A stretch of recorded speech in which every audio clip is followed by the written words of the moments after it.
Hello and welcome to BBC News. The number of people killed in the Los Angeles wildfires has risen to 24, with 26 people still missing. There are fears that high winds could soon return to Los Angeles and again fan the flames.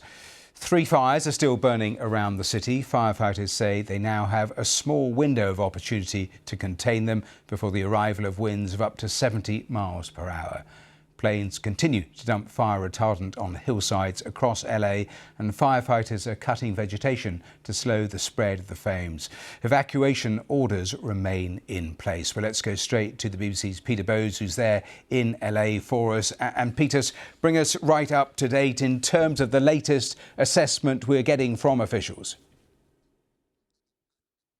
Well, from the information that we've just been given in this news conference, the containment percentages of these big fires hasn't really changed that significantly over the last 24 hours. But we learned that they are making good progress in other aspects of fighting those fires. The forward movement of those fires has been curtailed quite significantly. Well, that means that they're not burning into new areas, and that is positive. So good news, but overall the picture is that there's still a lot of work to do. A lot of talk about the winds, and what I'm noticing is, and I've been outside for the last few hours, and I'm noticing every hour that the winds are indeed getting stronger and are expected to peak over the next 24 to 36 hours. But I'm noticing the language from officials is becoming more serious regarding these winds. We've been told and led to believe that perhaps they wouldn't be as strong as last week, the hurricane force winds that we experienced at the beginning of this fire emergency. But now that is the language, that they could be as bad as previously, up to hurricane force, which does not bode well for the firefighting effort, clearly making it more difficult for firefighters. These strong winds also have the effect of just drying the air, and therefore the humidity drops, and that makes it easier for other fires to start when the embers start blowing around into different neighbourhoods. And Peter, in that news conference, we'll play a little more for viewers who have just joined us in the next few moments, but some pretty grim details about the grid searches they described, and they're urging patience amongst the residents of Los Angeles because, as they said, they are still finding human remains. It was very distressing, wasn't it? How the authorities essentially are going from house to house, or at least what is remaining of those properties, to find the remains of humans who may have perished in these fires, and reflecting the anxiety, the perhaps impatience of people from those neighbourhoods who want to get back to what used to be their homes. They want to get back there and see what is remaining and try to figure out their own lives. But they're being told to be patient while the authorities move around this, as they described it, this grim search for human remains. And that is going to be, it's a slow process to do this meticulously and to ensure that they've covered all the ground. But that is the process that is going on now. Tragically, some people just didn't have time to escape from their properties. In some cases, we know that those who perished were actually trying to fight the fires themselves. And clearly, the authorities continue to want to let people know that, look, if you're ordered to leave your property straight away, that's what you should do for your own safety. Peter, thanks once again. Let's play you a little more of the detail from that news conference because, as Peter was saying, so much concern about the wind speeds, what is likely to happen tomorrow, in Wednesday as well. There are nervousness as the winds pick up. The LA Fire Chief, Kristen Crowley, was just saying to reporters there, warning that the danger isn't over. We're not in the clear. I want to make sure of that. We are not in the clear as of yet, and we must not let our guard down. As we have right now extreme fire behavior, and we need to make sure that the community is staying updated with the most information, updated information as well. Follow all evacuation warnings and orders without delay. And please, please stay safe. Well, there has been looting across areas of Los Angeles County. The district attorney at that news conference slammed those he said had been, quote, taking advantage of the tragic events and said they would be brought to justice. So the criminals have decided that this is an opportunity, and I'm here to tell you that this is not an opportunity. You will be arrested, you will be prosecuted, and you will be punished to the full extent of the law. At 2 p.m. today, we'll be holding a press conference to announce the first charges in a looting case and the first charges in an arson case. This is not an arson case tied to the major fires. It was an arson case that was done on the side, in essence. You will hear that these people who've committed these crimes are facing very significant sentences. I am working with over 750 deputy district attorneys and in the entire law enforcement community to bring these people who are despicable and disgraceful to justice. Well, that was the Attorney General. Thousands of firefighters have been deployed right across the state to help fight these fires. However, they haven't been working alone. They've also been joined by some private firefighters. Let's talk now to Joe Torres. He's the CEO of All Risk Shield, a company which provides private fire protection services. Joe, welcome here to BBC News. Just tell me, first of all, what the last week has been like for you. Hello, thank you. Yeah, good morning.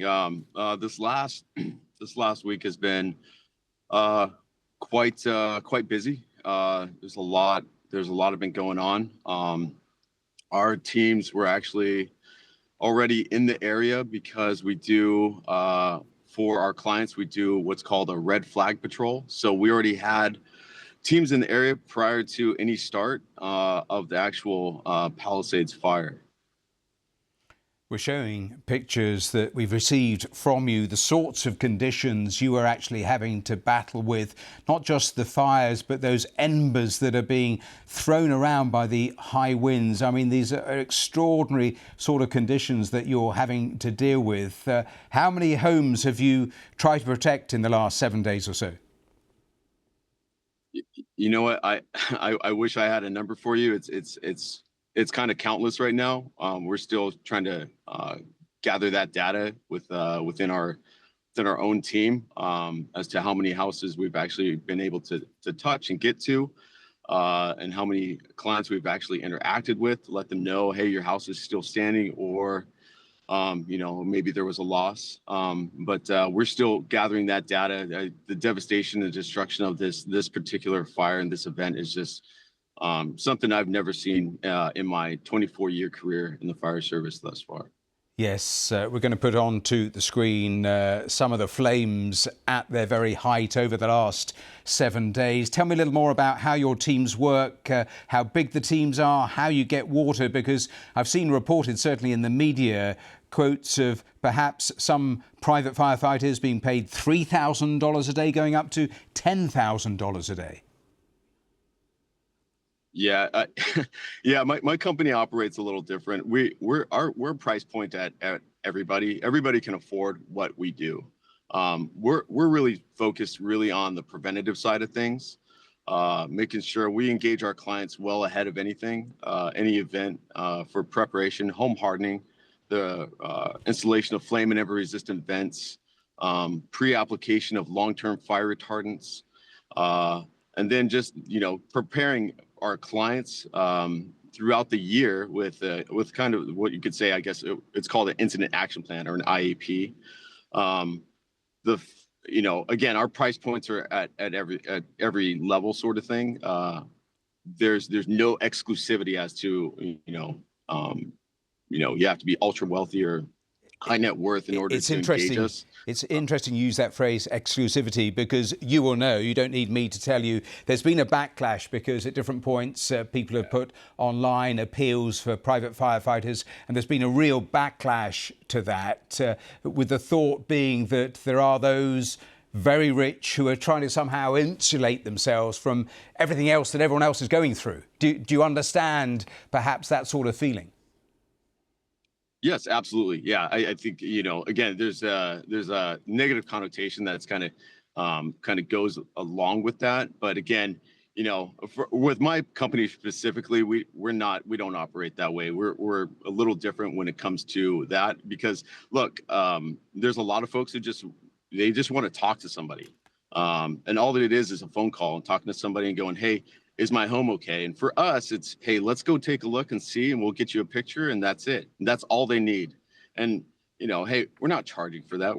There's no like, hey, you know, we're trying to help as many folks as possible, because in an event like this, resources are spread thin, and that's where we come in. And we, again, with our clients, we're engaged throughout the year. We have local knowledge. We know what the properties look like. Yeah. Authorities and these resources coming from out of state, from out of county, even some of the local authorities and jurisdictions may not have the knowledge we have that with some of our clients. And then on top of that, you know, the water usages and with such, we're not touching hydrants. Those hydrants are for municipalities, for AHJ or authorities having jurisdiction. That's not for privates. That's not for us to touch. And that's something we do not engage with at all. So there's a very, very hard line in the sand with that, especially with my company. Joe Torres, we'll leave it there, but interesting to see how you've been working through all of these unprecedented events. Thank you so much for joining us live on the programme. Well, as we heard in that news conference, so much focus on what the weather is doing, the wind speeds over the next 48 hours. I've been talking to the meteorologist Alex De Silva from AccuWeather. He gave me the very latest. Yeah, over the last 24 to 36 hours, the winds did come down a little bit from their peaks, and that has allowed the firefighters to get some containment on some of these blazes. You look at the Hearst fire, 89% containment, the Eaton fire up to 33% containment, and the biggest fire of them all, the Palisades fire, is up to 14% containment. So a little bit of good news there that the firefighters have gotten a little bit of these fires under control. But unfortunately, yes, over the next 24 to 36 hours, these winds are going to be picking up considerably, coming out of the northeast, right over those same areas that are dealing with the fires right now. We could see gusts 60 to 100 kilometers per hour across a pretty widespread area across the Los Angeles area, even 100 to 130 kilometers per hour in some of this pink area here just north of the city. And again, this is the area where the fires are. So we could see some rapid spread of these fires. I'm concerned about the embers that could be lifted into the air and travel perhaps, several kilometers away from the parent fire. And that has the ability to start new fires.